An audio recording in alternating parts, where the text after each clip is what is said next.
Les Européens en ordre de bataille. 22h30 hier, un avion militaire danois atterrit à Nuuk, la capitale du Groenland. À bord, plusieurs dizaines d'hommes qui s'installent au quartier général du commandement arctique. Dans la foulée, la France envoie 15 militaires pour une mission de reconnaissance et pour préparer l'arrivée d'effectifs plus importants. Je vous le dis, au Groenland, territoire autonome du Royaume de Danemark, les Européens ont une responsabilité particulière. Car ce territoire appartient à l'Union européenne, car ce territoire est aussi celui d'un de nos alliés de l'OTAN. C'est la 27e brigade d'infanterie de montagne, ici à l'entraînement, qui a été désignée pour cette opération.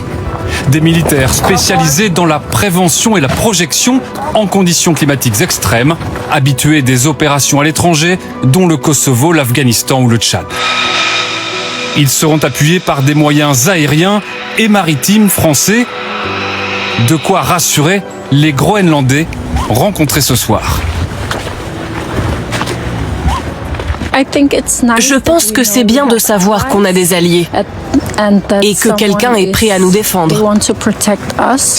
C'est bien ces soldats venus d'Europe et ça montre qu'on est tous ensemble. D'autres États européens vont rejoindre les 15 soldats français avec des effectifs pour l'instant symboliques. L'Allemagne 13 hommes, la Suède 3, la Norvège 2, les Pays-Bas 1. Le but, envoyer un signal à Donald Trump qui dispose déjà d'une base au Groenland avec 150 soldats et lui montrer que l'Europe sait défendre son territoire. Nos mouvements de forces militaires, aussi peu nombreuses soient-elles, symboliquement assurent au Groenland une protection européenne.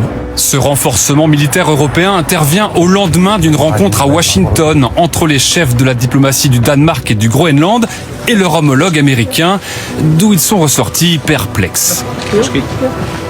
Nous n'avons pas réussi à changer la position américaine. Il est clair que le président a la volonté de conquérir le Groenland.